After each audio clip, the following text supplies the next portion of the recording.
ఇక మీరేం చెప్పదలుచుకున్నారు అక్క ఈ ఎన్నికలకు సంబంధించిన విషయం? ఏంటంటే నవీన్ అన్న బాగా చేసిండు మా అమ్మల కోసం, మాకంతా బాగా చూసుకుంటున్నారు. బదలం ఒకటేటంటే రౌడీతనం రౌడీ అది అనకూడదు. ఎవరు గ్రూప్ వాళ్ళు గెలాలంటే అది దేవుడి మీద ఉంది. ఇప్పుడు ఓట్లు వేస్తున్నారు, గరీబ్ వాళ్ళు అందరూ వేసినందుకే ఇక్కడ గెలుస్తున్నారు. ఆడవాళ్ళందరూ సాయం చేస్తున్నారు. ఈరోజు మేము ఇంట్లో పిల్లలకు వదులుకొని బాక్సులు స్కూల్ లేక మేము తిరుగుతున్నాం 300 కోసం సార్. దేనికోసం? వాళ్ళు గెలవాలనే కదా, వాళ్ళ కోసమే కదా మేము చేసేది. మరి వాళ్ళు గెలిచినాక మాకు హెల్ప్ చేస్తున్నారు కదా. నవీన్ అన్న అయితే లేడీస్కి అందరికీ హెల్ప్ చేశారు. మన శ్రీమంతం కూడా చేశారు అక్కడ. బాగానే ఆడలిస్టులో బాగా చేశారు ఆయన అయితే. ఆయన రాలని మేము కోరుకుంటున్నాం. ఆయన వస్తే మాకు మంచిది కొద్దిగా.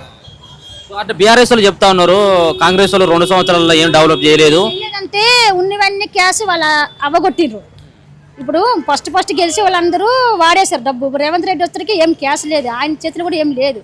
ఆయన ఇవ్వాలంటే ఏం చేస్తారు? లేదు కదా. ఇప్పుడు మేము మీటింగ్కి వస్తున్నాము, పొద్దున సాయంత్రం చెప్తున్నారు. పొద్దున్న వెళ్తే పొద్దున్న ఇస్తున్నారు ఖర్చుకి, సాయంత్రం ఇస్తున్నారు. మరి లేనప్పుడు వెళ్ళలేము, ఇవ్వలేరు కదా. ఇది కూడా అలాగే అయింది. ఫస్ట్ గెలిచేవారు ఎవరైతే ఎమ్మెల్యే సీఎం అయ్యారో సార్, ఆ డబ్బులు మొత్తం అయిపోయినాక రేవంత్ రెడ్డి చేతిలో ఏం లేదు. ఇప్పుడు వాళ్ళు రౌడీ వాళ్ళు వీళ్ళు రౌడీ అంతా అది అనడం తప్పు.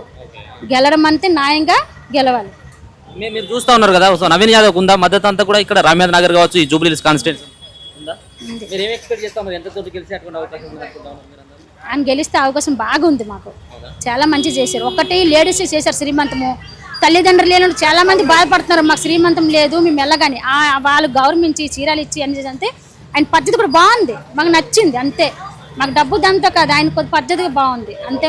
మా గల్లీలో కూడా వస్తే అయినా మాకు అన్నీ చేపిస్తానని అనుకుంటున్నాం. ఆయన మంచిగుంటే మాకు ఎవరో తప్పు చేస్తారు. ఇప్పుడు ఓట్లు వేసినట్టు ఒకరి మీద ఒకరు తిట్టుకుంటారు, ఒకరి మీద ఒకరు చెప్తారు. అది డోంట్ కేర్, అది చెప్పకూడదు. అది దేవుడి మీద వదిలేయాలి. మాకు నచ్చితే మేము ఓటేస్తాం, అంతేగాని ఇంటికి వచ్చి చెప్పి ఓటేయండి అంతే. మాకు ఆమె కూడా భర్త చనిపోయిండు, నాకు కూడా ఓటేయండి అని చెప్పేసి కూడా ఆమె కూడా తిరుగుతుంది. ఆమె కూడా ఒక పక్క న్యాయం చేయాలని కోరుకుంటున్నాం. మరి ఏం చేస్తాం, ఆయన కూడా మంచి చేస్తుంది. ఇప్పుడు ఎవరు చెప్పినా మమ్మల్ని చెడ్డ అనుకుంటారు, అంతే. ఇలాగంటున్నారు అలాగంటున్నారు అని అంటారు. ఆమె కూడా హెల్ప్ చేయాలని కోరుకుంటున్నాం. మేము గోపినాథ్ కూడా మేము కూడా కొన్ని రోజులు పార్టీ వాళ్ళందరూ మా గల్లీలో ఉన్న వాళ్ళందరూ ఉన్నారు. ఆయన కొద్దిగా హెల్ప్ చేయాలని కోరుకుంటున్నాం.